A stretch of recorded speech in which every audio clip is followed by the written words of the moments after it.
নমস্কার বন্ধুরা, আমি সোনালী। আপনাদের সবাইকে স্বাগত জানাই জাস্ট রান্না বাই সোনালীর পক্ষ থেকে। আজ আমি একটা এগ কারি রেসিপি নিয়ে এসেছি, যেটা আপনারা একবার ট্রাই করলে বারবার বানাবেন বাড়িতে। এটার স্বাদ আপনি কখনো ভুলতে পারবেন না। এটা চটজলদি অথচ দুর্দান্ত স্বাদের একটা রেসিপি। তাহলে আর দেরি না করে তাড়াতাড়ি দেখে নিন এই রেসিপিটি।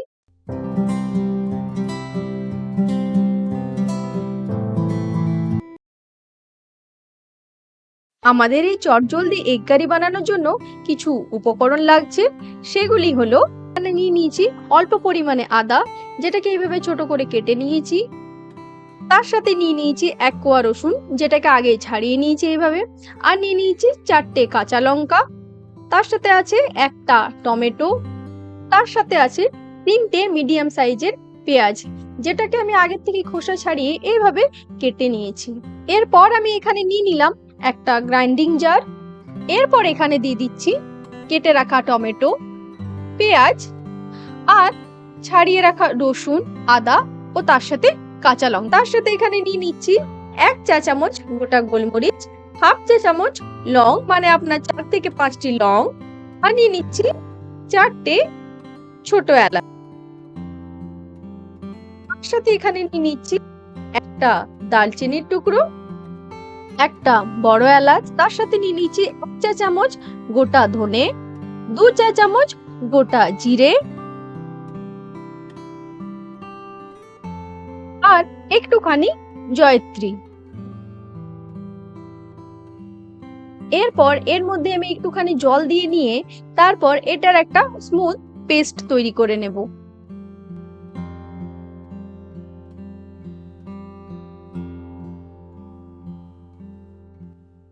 এই দেখুন, আমি এখানে মিক্সার গ্রাইন্ডার এটাকে ভালো করে বেটে নিয়েছি। আমি একটা স্মুথ পেস্ট বানিয়ে নিয়েছি।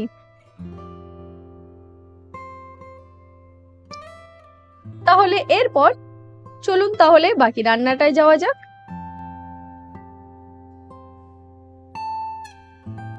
আর এর জন্য আমি এখানে নিয়ে নিয়েছি 6টা ডিম, যেটাকে আমি আগের থেকে সেদ্ধ করে তারপর খোসাটাকে ছাড়িয়ে নিয়েছি। এরপর এর মধ্যে দিয়ে দিচ্ছি 1 চিমটে হলুদ, 1 চিমটে নুন, আর দিয়ে দিচ্ছি 1 চিমটে লাল লঙ্কার গুঁড়ো। আর এরপর একটা কাঁটা চামচ নিয়ে আমি এর মধ্যে এইভাবে ফুটো করে দিচ্ছি।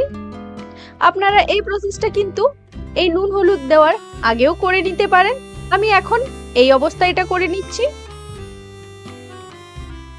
এরপর ডিমের মধ্যে যে নুন হলুদ লঙ্কা গুঁড়োটা দেওয়া আছে ওটা এখানে ভালো করে মেখে নিচ্ছি একটুখানি। এই দেখুন, আমি এখানে নুন হলুদটা ভালো করে মাখিয়ে নিয়েছি। এরপর ফিরে আসি নেক্সট প্রসেসে, যার জন্য এখানে আমি একটা প্যানকে ভালো করে গরম করে নিয়েছি আর ওর মধ্যে দিয়ে দিচ্ছি 4 টেবিল চামচ সর্ষের তেল। আমি কিন্তু যে কোনো ধরনের ননভেজ হোক কিংবা হোক যে কোনো রান্না, সবকিছুতেই আমি কিন্তু সর্ষের তেলটা ব্যবহার করে থাকি। আপনারা আপনাদের হিসেবে যে কোনো তেল ব্যবহার করে নিতে পারেন। এরপর যে তেলটা গরম হয়ে যাবে, আমি একে একে সব ডিমগুলো তেলের মধ্যে ছেড়ে দিচ্ছি। এরপর এই ডিমগুলোকে একটু হালকা লালচে করে ভেজে তুলে নেব।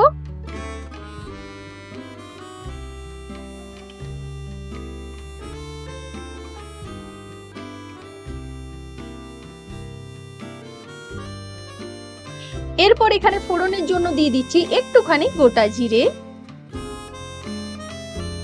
আর তারপর এখানে দিয়ে দিচ্ছি সব মশলা দিয়ে আমরা যে পেস্টটা বানিয়ে রেখেছিলাম সেইটা।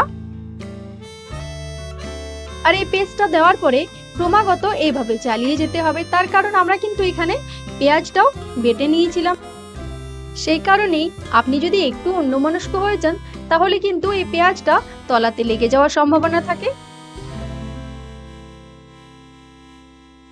আর এই মশলাটাকে 3 থেকে 4 মিনিট কষে নেওয়ার পরে আমি এখানে দিয়ে দিচ্ছি স্বাদ মতো নুন, হাফ চা চামচ হলুদ গুঁড়ো, আর এখানে কালারের জন্য দিয়ে দিচ্ছি 1 চা চামচ কাশ্মীরি লাল লঙ্কার গুঁড়ো। এটা আপনারা চাইলে স্কিপও করতে পারেন। এরপর সব মশলাগুলোকে একসাথে মিক্স করে আমি আবারও এই মশলাটাকে কিছুক্ষণের জন্য ভালো করে কষে নেব। এই মশলাটাকে আমি ততক্ষণ পর্যন্ত কষিয়ে নেব যতক্ষণ পর্যন্ত না এই মশলা থেকে তেলটা বেরিয়ে আসে। এই দেখুন, এখানে তেলটাও ছাড়তে শুরু করে দিয়েছে।